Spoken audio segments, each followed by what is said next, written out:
asking if there should be a referendum on assisted dying. Get your calls coming in now. A huge debate on this one. MPs have said laws to permit assisted dying will likely be passed somewhere in the UK or the British Isles in the near future. That's after the Channel Island of Jersey asked a jury of ordinary people to give their verdict in 2021.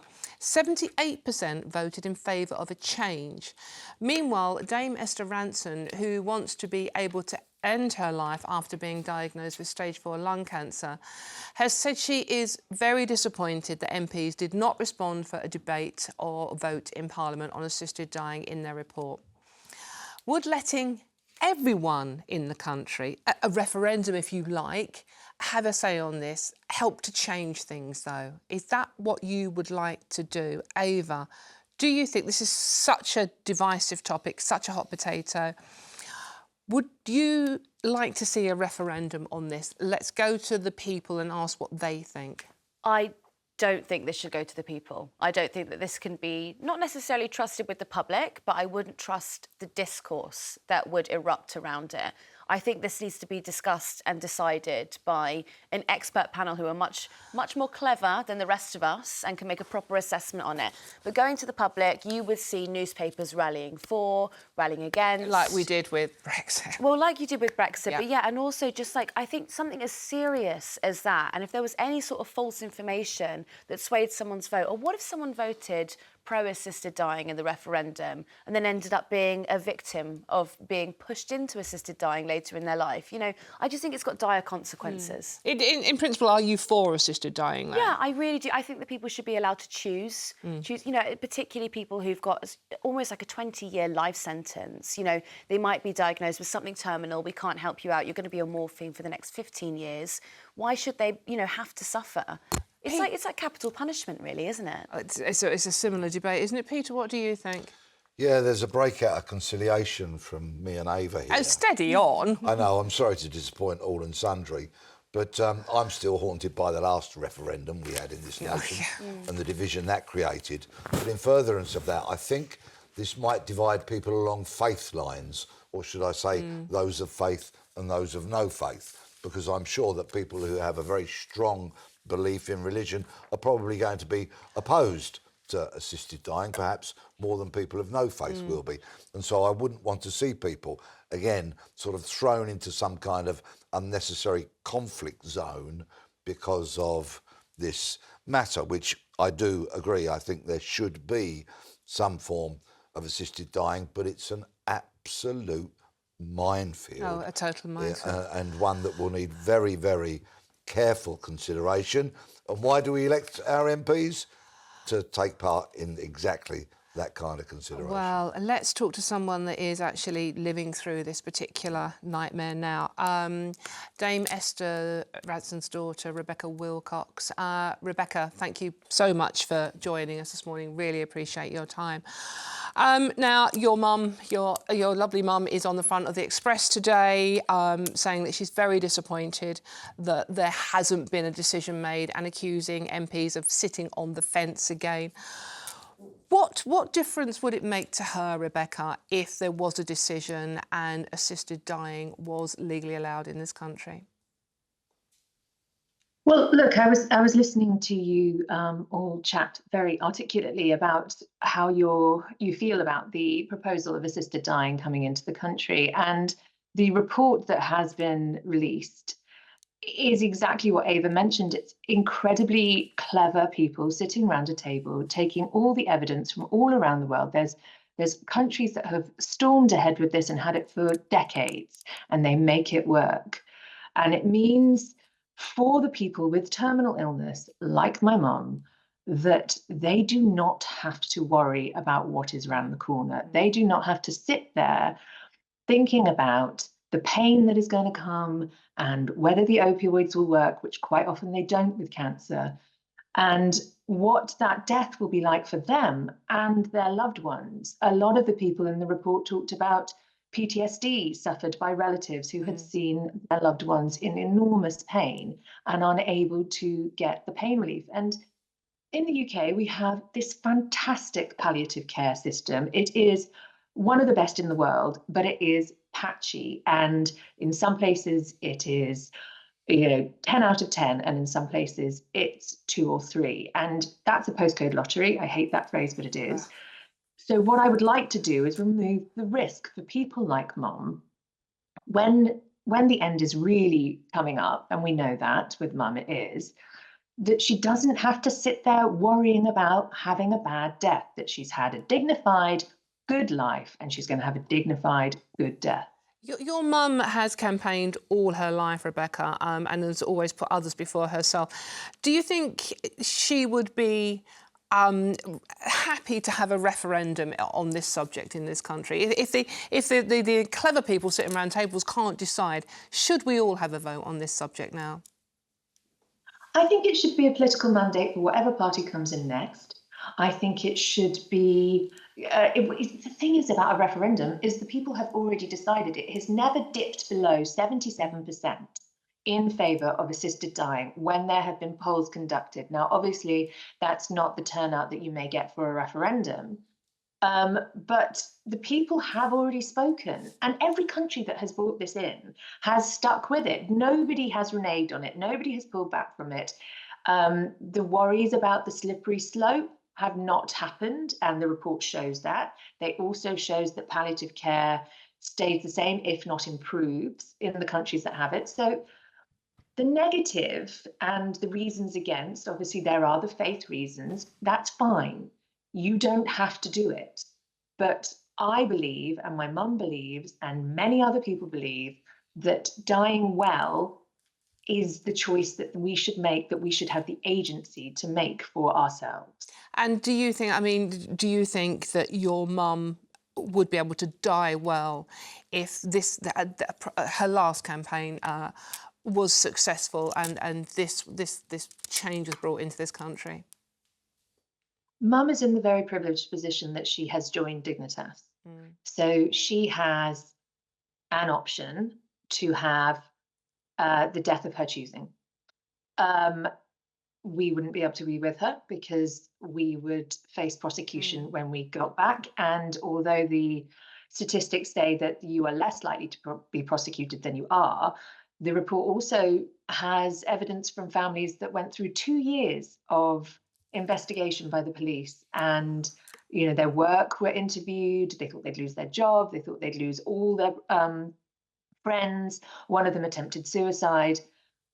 So it's an impossible notion to say that I would support Mum in her death and accompany her to Switzerland, because I would be arrested. But she would have, if this came through, and it would have to come through quite quickly for us, she would have the death that she chose. She would, I think, we have discussed about this, but I don't want to put this in words in her mouth. I think she would want everyone there, her loved ones around her, to be in bed, to take a nice little cocktail of pills. I know I'm simplifying this, and to gradually fall asleep or have the painless death that everybody I ever have spoken to in my whole life always talks about, the dream death. In literature, we all talk about, wouldn't it be wonderful to die with our loved ones around us? It's the fairy tale death, if there is such a thing. Yeah. So why are we denying our loved ones this when we're allowing our cats and dogs to do it? Yeah. Rebecca, thank you so much for joining us this morning. Really appreciate your time, and please pass on all our best wishes to your mum and to your whole family. Tough times ahead, but God bless you all. Thank you very much for joining us. Right, let's take some calls on this one now. I lost my dad to lung cancer as well, so I know what Rebecca's going through. Let's talk to Diane in Hertfordshire. Now, Diane, what would you like to say? Well, I do agree with them, assisted dying. My son, I do get distressed when I talk about this, but my son wasn't 40 when he was diagnosed with motor neuron disease. It took a very long time for them to get to a diagnosis because he was so young. And the journey was horrendous when it came to his death. It was horrendous. I've got a little dog who had not been well, and he's on medication now, but if he hadn't reacted to the medication, he would have been put down, because that's what I could do to my dog. And I do agree with assisted dying. I do agree with it. At the end, my daughter said to Andrew, would you like Mum and I to help you on your way, Andrew? And I said, you know, that's 14 years, Susan. Oh, One of the carers, who was a really good friend, and two of his best mates were standing there, and the girl shouted, no, no. But we would have done it. yeah. We definitely would have done it. You would not keep an animal alive like Andrew was. This is the It thing, was isn't it? dreadful. This is the thing. So you would support actually having a vote in this country on that, would you? Absolutely. Thank you so much for your call, Diane. Really appreciate that. So many emotional calls coming in this. We will take more of your calls in a minute, but now let's hear from someone who doesn't want the laws to change, and that's Alistair Thompson, who is a spokesman for Care Not Killing. Alistair, thank you so much for joining us this morning. We've heard some very emotional testimony this morning about, I mean, you know, I can talk about my own personal experience of losing my dad. Why are you so against assisted dying? For many, many reasons. As the report that has been published today from Parliament shows, actually there are huge problems in all of the jurisdictions that have changed the law. So, for example, if you look at Oregon and Washington, which are often cited as the model that those campaigning for a change of law want to implement, so they have an assisted suicide system, which allows people who have less than 6 months to live to seek help in ending their lives. Actually, more than half of those opting to end their lives actually say burden, because they fear becoming a burden on their loved ones and carers, is a reason why they're taking the decision. By contrast, less than 20% actually cite the pain or pain management. So there's a huge issue there. And if you look at Canada, which has a euthanasia system, then actually we've seen the safeguards very, very quickly eroded. We've seen problems in accessing palliative care. There was a big study done in 2020 which showed that palliative care has got worse in Ontario, in Canada. And finally, we also see that legalising assisted suicide and euthanasia seems to be linked with increases in suicides in the general population. So in places like Oregon, we see a 6.3% increase in suicides in the general population once all other factors have been controlled. So, Alistair, I mean, obviously, you know, America is a different country to here, but assuming the right checks and balances were put in place, it was as watertight as we can get it. You heard from Rebecca, you know, Esther Ranson's daughter just now, saying that she wants to be with her mum, to say goodbye to her mum as she is dying. With the regulations in place in this country at the moment, she will be deprived of that, and that is heartbreaking. Why would we stop families having that? Well, actually, that's not quite true. Of the 150 or so cases of people who've gone to Dignitas in the last 2 decades, actually, it's very rare for there to be any prosecutions.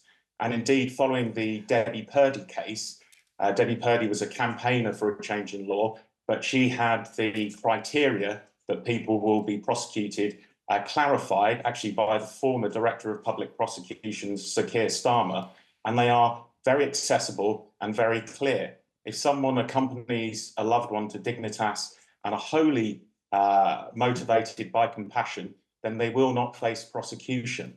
So that's the reality. That's why we aren't seeing prosecutions in this country.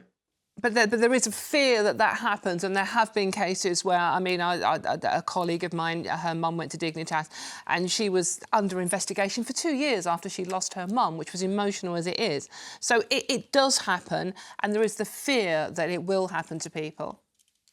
In very, very rare cases, and this is something the police need to get much better at looking at these issues. The reason why we have the current law is to protect vulnerable people from being coerced into ending their lives. And indeed, we have seen that in other places that have legalised either assisted suicide or euthanasia. We have seen people being coerced, and that may be by a family member, It may be because they fear that they have become a burden on their loved ones and their carers. OK, Alistair, thank you very much. It's Alistair Thompson there for joining us this morning on that. Really appreciate your input. Come back to the panel on this one. Peter, what do you make of what you've heard this morning? Rebecca and Diane's voices are very powerful and they chime with me. I think there is a need for assisted dying to be permitted in this country. And by the same token, some of the concerns that Alistair raises would need very careful looking at. There are people that fall victim of crime from relatives in terms of fraud and with connection with properties and estates and trusts and all that kind of thing. And we would be doing those who want an assisted death a huge disservice if we didn't acknowledge the fact that some people will want to see people dead so that they can gain financially. That is an unsavoury fact, but it is a fact for some. So the safeguards must be proper. Do you think, as a former police officer, that it is actually possible to put those safeguards and checks in place? With the current state of British policing and its ability to I know where this answer's going to go. I'm not overly confident. Ava, what about you? Well, the problem that you've got is that, you know, Dame Esther Rantzen is able to go to Dignitas, right? Yeah. So she has the financial ability to go there. And I think that where the debate is at the moment, it basically it's sort of classist. You know, if you've got money, you can die peacefully. But if you don't, then you've got to suffer. And, you know, that's across healthcare as well, because you might not, if you don't have any money, you don't have access to the wonderful private healthcare that will give you palliative care beyond belief. You know, you'll have access to a whole swathe of different drugs that you can't get on the National Health Service. You know, I didn't quite understand the last guest there, because what he was saying was, you know, people aren't prosecuted if they go and attend Dignitas and if they're there. But he was also arguing against people being present while someone is in the process of assisted dying. So I'm not really sure what he meant. And I'd like to point out there is a huge difference between being prosecuted and being arrested and investigated. Yeah. You know, that could happen and not necessarily be Yeah, and it does happen, so. and it goes on for 2 years. When you're grieving the loss of a loved one, in any case, it's an awful situation to be put in. I think we've got time for one quick call before we go to the break on this one. Let's going to come to you, Anita in Hampshire. Hi, Anita, what would you like to say? Hi there. I did hear Esther Rantzen on a radio programme last week talking about, you know, this is dying, just what your topic is all about. And she was saying how she would have a slap-up meal the night before. She'd probably drink champagne because she's allergic to it, but, you know, who cares? I honestly can say I've never felt so upset listening to that. Sadly, I've mentioned it to a number of my running friends. Most people agree with assisted dying. I seem to be, sadly, in the minority. And also what I found, the only one time I've heard mention of God was when you said to one of your people who called in, God bless. No one's mentioned faith at all. And I find that really, really disturbing. No. Well, I did. Anita, I'm not trying to be deliberately contrary with you, but I very much mentioned faith in the early part of this segment. And I think... Yeah, you mentioned that could be a topic, that people that could come into it. But the warmth of someone talking about faith, about God, no one seems to be talking about this. But the bishops are very well represented in the House of Lords. And, of course, any such legislation would have to go to the Lords for their oversight and input. So I think in terms of faith representation, the fact that the bishops occupy a very prominent place in the House of Lords would ensure that Anita's concerns would be heard. Yeah. And Anita, finally, we are running out of time, unfortunately, but yeah, I really appreciate you bringing that up. It's such an important factor. But if we went to the country as a referendum, people of faith, of any faith, of all faiths, would have their say in this. So would you support the idea that we do go to the country and ask what the general opinion is? I probably would, but sadly it saddens me because I honestly think I'd be on a losing side. I mean, I'm a practicing Catholic, and I just feel people practicing their faith, sadly, is going down the hill, and it would pass, and it just really, really saddens me. Can I just add to that, though, as well? Anita, you know, the Pope has actually changed his stance on, you know, how we, even the Catholics view, like, people who've taken their own life. You know, usually they weren't buried in the graveyard, and they now are buried in the graveyard. You know, perhaps maybe there's some room for progression here. Maybe the Vatican might change their opinion on assisted dying. Then maybe you would side with it? I don't know. I would never have side with assisted dying. I mean, the palliative care that I have seen, I've lost my husband, I've lost a number of close friends, and the palliative care that they had was amazing. And they were not people with a lot of money. And I mean, I lost a dear friend. She went away peacefully, and it wasn't through private health care. It was the hospice locally in Farnham and the Phyllis Tucker Hospice, and it was amazing. Anita, we have to leave it there. We're running out of time, unfortunately. Thank you so much for your call. It's such an important point you raised. I really appreciate it. Thank you for all your calls on this. We are going to take more after the break because so many people want to talk about this subject. If you're on the line, do hold on, please. Right. Do you think there should be a referendum on assisted dying? That's the question you're asking. And how would you vote? 0207 862 2222 is the number you need, and we'll see you very soon. Later, we're going to ask if we should send British troops to Ukraine. But first, more of your calls on whether there should be a referendum on assisted dying. 0207 862 2222 is that number. So many of you want to talk about this. First, we're going to go to Andrew in Torquay. Andrew, hello, Andrew. Thank you so much for calling this morning. What would you like to say, Andrew? Good afternoon. Yes, with assistance dying, definitely agree with that. Yes. And why is that? Because I'm dying of stage 4 terminal cancer. I'm constantly in pain. The family are distressed about it. If I had a choice, I would go tomorrow, definitely. Andrew, without a doubt. I'm so sorry to hear that, my lovely. I saw my dad with this. It is awful thing to go through. So when we're talking about this debate on TV this morning, thank you so much for calling. I really appreciate it. The reason I'm assuming you're not going to someone like Dignitas is simply because of the cost of it. Oh, the cost is nothing. If I could pay, I would. It's less of the family that suffer. I die, and there's going to be no one around me. I could die tomorrow. I've got no family around me because they don't know when I'm going to die. Never do I. So when I do die, I want my family around me. Everyone does. So, and if I could have that, and if I could go tomorrow, I certainly would, and the family would agree with it, definitely.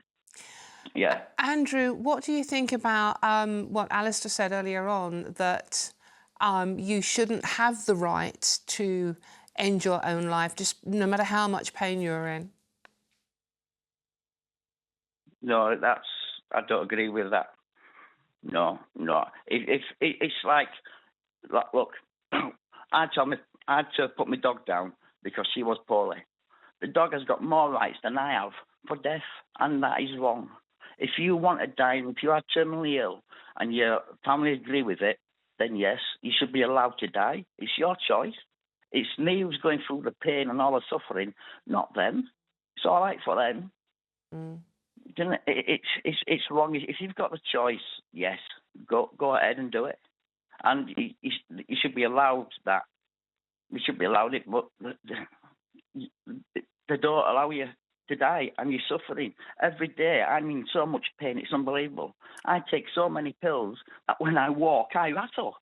Oh. And it's one day I'm fine, I'm healthy, and then the next day I look like death warmed up. And it's like that. Sometimes I'm fine, and then sometimes I'm not. Sometimes I can't get out of bed. I'm in that much pain, and it's no good. I've tried suicide twice, Andrew, because I've had to do that, and obviously it failed. And it's the last resort, isn't it? Andrew, I'm so sorry for the pain you're going through. I can only hope that something changes that helps you. But thank you so much for calling. I really appreciate your call, and good luck with your treatment, and hopefully you get some recourse eventually with what you're going through. Andrew, thank you so much. Appreciate that. Let's go to David in Cheshire now. It is afternoon indeed, isn't it? Good afternoon, David. Thank you for calling. What would you like to say? Good afternoon. you three wonderful people. I would 1,000% be in favour of a referendum to vote for assisted dying. I've had non-aggressive cancer myself, but many years ago I saw my wonderful dear sister in the throes of cancer. She had care workers going in twice a day. I used to pop round from where I live now, which is just basically across the road, to see her. And occasionally, after the care workers have gone, I used to have to clean her up. Or my late mother would say top and tail her, which is not a good job for a brother to do, is it? Yeah, there's no dignity, is there, David? No, and I came home from work one day and I thought, there's something wrong. I went over there and she was kneeling at the side of the bed, dead. She was an ex-nurse. She knew exactly what was happening to her. David, I am so sorry. Again, it's another heartbreaking story. So much heartbreak wrapped up in this. The thing was, though, that upset me, both her children were in no position to do anything for her. It was me. Yeah. And should a brother do the messy bits for his sister? But David, she sounded like she had one of the best brothers ever. So thank you so much for calling, David. I really appreciate that call. Let's go to Janet. You're in Switzerland, where Dignitas is set, obviously. Janet, good afternoon. Thank you for calling. What would you like to say? Hello. Well, yes, assisted suicide has been legal here since 1941, and we have no problems, as far as I know, of what people talk about as being influencing people to die. There are legal procedures in place, so that doesn't happen. People can die here with dignity, with their family around them. And I think there shouldn't be a referendum because, as you said before, in relation to Brexit, people don't know what they're really voting for. People won't understand. Janet, one thing I wanted to ask about Switzerland, is there a group that campaigns to get rid of that legislation in Switzerland, to reverse the ruling about assisted dying? Not that I know of. I never hear anything about it. Right. So most people in Switzerland are very happy with the situation as it is? Yes, and we're a very Catholic country. Of course, yes, yeah. And would you be happy to use it yourself or a loved one, Janet? We are registered. When you are able to register with an organisation called Exit here, and then when it comes to it, providing that you are of sane mind, then you can go ahead and take part in the assisted dying. And that sounds so much more dignified and for the person that is dying and for the family. Janet from Switzerland, thank you so much for calling. Really appreciate that call. Let's go to Anne in Ipswich now. Good afternoon, Anne. What would you like to say? Yes, hello. I agree with a lot of what the other people have been saying. Sorry, my TV is still on. Sorry, I'll quickly turn it off. That's right. Carry on, we can hear you, Anne. Okay, sorry. Yes, years ago I watched both my mother and my grandmother go through this, and it was horrible to watch it. My mum begged me to help her. There's nothing I could do for her. And I think it's wrong that we should be put in that position. Personally, I've recently been unwell, so I've signed an advance decision. And I was more than happy to sign that and put that in the decision. When you say you've made that, what have you done exactly? Well, if you go through, if you choose to, you can put in what you wish for care to come for you. I know certain things you can wish for or agree to or not agree to, and I think that should be an option you could put in as well. So do you think we should have a referendum? You think we should be allowed to vote on it? I mean, it sounds like from all these wonderful callers and the fact that 80% of people in the country in previous polls have said they do agree with that. I do think they should go to a poll. Not only that, I think, unfortunately, it seems to me, listening to different things going on, the MPs that we appoint, when they go to certain things, they don't put our opinion, they put their opinion. Yeah. And that shouldn't be the case. Yeah. And thank you so much for your call. Really appreciate that. I think that is all we've had time for now. But I think we have, we have to move on, unfortunately. But thank you for all your calls. I really appreciate it. I really appreciate your honesty, and I know how hard it is to talk about. Thank you. But if you or anyone you know are struggling with these issues around assisted dying, please know there is help available. You can reach out to the Samaritans on 116 123. That's 116 123. Please don't suffer.